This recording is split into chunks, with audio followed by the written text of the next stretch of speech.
গরমের গাছকে হেলদি রাখবো, ফুলে ফলে ভরিয়ে রাখবো।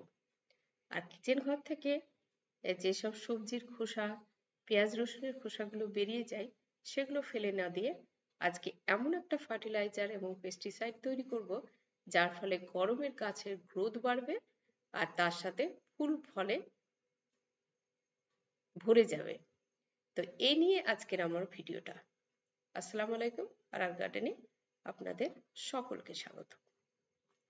অনেকে আমার গার্ডেনে যখন আসে তখন সবাই বলে এত গরম পড়ে গেছে, তার মধ্যেও আপনার ছাদ বাগান এতটা গ্রিন কি করে? তো ছাদ বাগান আপনার থাকবে গ্রিনে ভরা আর ফুলে ফলে ভরে যাবে। তো সেই রকম কিছু ট্রিক আজকের ভিডিওতে শেয়ার করতে যাচ্ছি।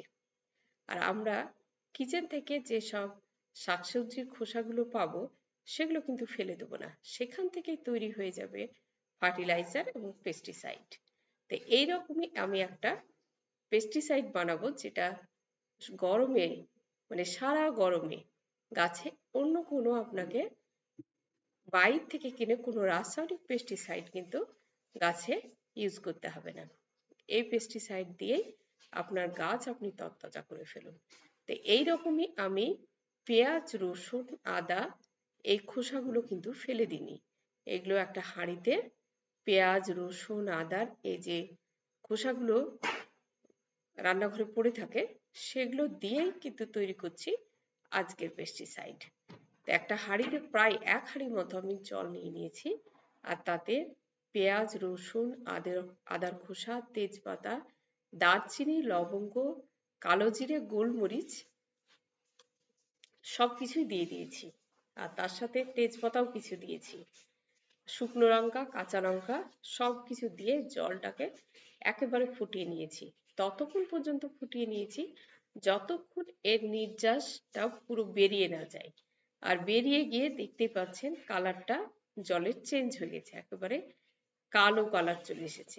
এইরকম যখন কালার চেঞ্জ হয়ে যাবে তখন আমি এইটা গ্যাসটা বন্ধ করে দেবো।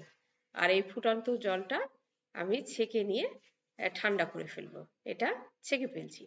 আর তলে যে থেকে গেল শাক, মানে পেঁয়াজ, রসুন, আদা সবকিছু নিয়েছিলাম এই যে খোসাগুলো, সেটা কিন্তু ফেলে দেবো না। আর আরেকটা জিনিস আমার বলতে গন্ডগোল হয়েছে, এখানে আমি কিছু নিম পাতাও অ্যাড করেছি।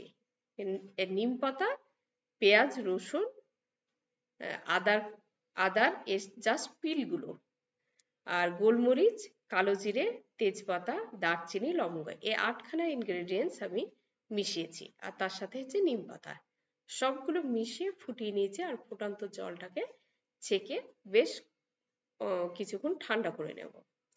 ঠান্ডা করার পরে একটা ভালো আর কি ফ্রেশ বটলে এটা ঢেলে নেব।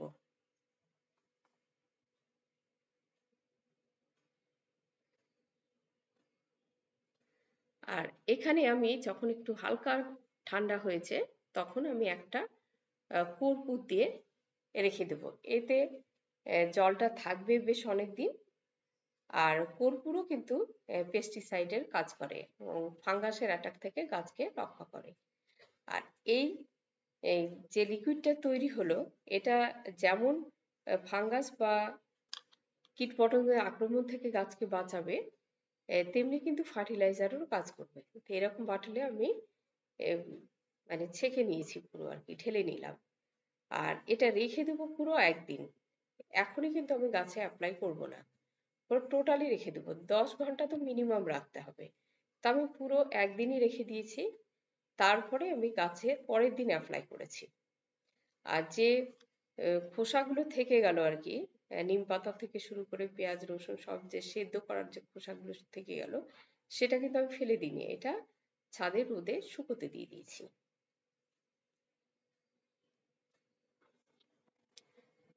এই দেখুন, রোদে কিন্তু শুকোতে দিয়ে দিয়েছি।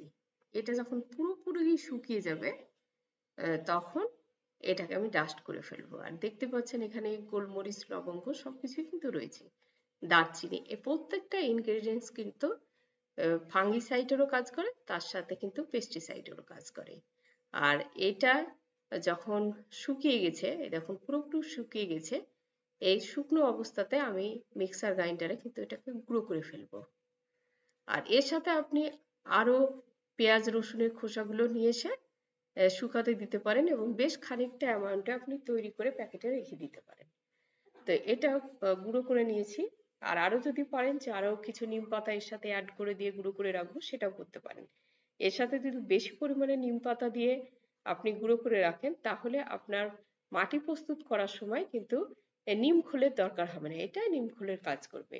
তো এইটা আমি 1 চামচ করে টব পিছু গোড়াতে দিয়ে দিই। তার ফলে এটা কিন্তু মাটিতে যে অপকারী ভাইরাস বা ব্যাকটেরিয়া গুলো থাকে বা আরো কেন্ন টেন্ন যে জাতীয় পোকামাকড় গুলো হয়, সেগুলো কিন্তু থাকবে না, মারা যাবে। আর তার সাথে এটা কিন্তু একটা মানে ভালো একটা ফার্টিলাইজারের কাজ করবে, গাছের হেলথও বাড়াবে। টব পিছু আপনি এই যে শুকনো ডাস্টটা, সেটা কিন্তু দিয়ে দিতে পারেন। তাই এইসব ফার্টিলাইজার গুলো আমরা বাড়ি থেকেই পেয়ে যাই, এর জন্য বাইরে কিনতেও হবে না আপনাকে। আপনি এইভাবে কিন্তু গাছের কেয়ার বাড়ির ফেলে দেওয়া জিনিসগুলো দিয়ে করে নিতে পারেন। আর এই যে আমি যে পেস্টিসাইডটা বানিয়ে নিয়েছি, এটাও কিন্তু ফার্টিলাইজারেরও কাজ করে। তো এইটা আমি স্প্রে করবো, এটা পুরো একদিন রেখে দিয়েছিলাম। তো এখন কথা হচ্ছে কতটা আপনি জলে দিয়ে স্প্রে করবেন। এটা যেহেতু জৈব, তো খুব একটা অ্যামাউন্টের বেশি কমে হেরফের হবে না গাছের জন্য। তবুও মোটামুটি আমি 1 লিটার জলে 1 কাপ নিয়েছি, নেওয়ার পরে একটু পাতলা করে নিয়েছি, তারপরে স্প্রে করব। আর দেখতে পাচ্ছেন এটা আমার বরবটি গাছ, গরমের আর কি বরবটিটা প্রথম স্টার্ট হয়েছে ধরতে। আর ছোট ছোট প্যাকেটের মধ্যে কিন্তু প্রচুর পরিমাণে বরবটি ধরেছে। আর এটা যখন আপনি স্প্রে করবেন, তখন দেখবেন গাছে একটা ঝাঁঝালো গন্ধ আছে এই এই দ্রবণটার মধ্যে। তার ফলে গাছে কিন্তু পোকামাকড়ের অ্যাটাকটা হয় না। এটা আপনি সপ্তাহে 2 দিন করে স্প্রে করে দিন, পুরো বাগানে করে দিন। আপনার শুধু একটা গাছই না, শাক সবজি ফুল ফল যে ধরনের গাছ আছে আপনার বাগানে, প্রত্যেকটা গাছে আপনি স্প্রে করে দিন। তা আমি একটা মোটামুটি আইডিয়া করে 1 লিটার জলে 1 কাপ মতো নিয়ে নিলাম। আর আপনারা এর সাথে 1 চামচ মতো যে কোনো ডিটারজেন্ট পাউডার দিতেও পারেন, না দিতেও পারেন। তো ডিটারজেন্ট পাউডার বা শ্যাম্পু এগুলো দিলে কি হয় যে গাছের পাতাতে লেগে থাকে অনেকক্ষণ ধরে, ধুয়ে পড়ে যায় না। তার জন্য এটা দিলে ভালো হয়, না দিলেও অসুবিধা নেই। তো আমি এখানে আর কিছু ইউজ করিনি, জাস্ট ওই শ্যাম্পু ইউজ করিনি, জাস্ট ওইটাই আমি 1 কাপ নিয়েছি আর একটু একেবারে পাতলা করে নিয়েছি, আর 1 লিটার দ্রবণের মধ্যেই দিয়েছি। দিয়ে আমি পুরো বাগানটাতে স্প্রে করব। যতটা লাগবে, আবার লাগলে আরো একটু দিয়ে স্প্রে করব। তো পুরো বাগানটাতে স্প্রে করে দেবো। এর ফলে আপনার গাছও থাকবে তরতাজা আর গ্রিন হয়ে থাকবে। আর যে কোনো রাসায়নিক পেস্টিসাইড যখন আপনি ইউজ করবেন, তো সেটাতে গাছের পোকামাকড় হয়তো দূর হবে, কিন্তু এই যে গরম পড়ছে না, পাতা একটা পোড়া ভাব চলে আসবে। এই জন্য আমি গরমে বেশিরভাগই জৈব কীটনাশক দিয়ে কিন্তু স্প্রে করে তার ট্রিটমেন্ট করি, তা প্রত্যেকটা গাছ হেলদি হয়। তো এখানেও কিছু বরবটির গাছ দিয়েছি, এই জায়গাটা আমার বরবটিরই সেকশন। আর একটা মাচা খুবই অর্ডিনারি ভাবে তৈরি করে দিয়েছি, তো এই মাচাতেই গাছগুলো উঠে যাবে। গাছগুলো হেলথ দেখেই বুঝতে পারছেন যে কিরকম হয়েছে।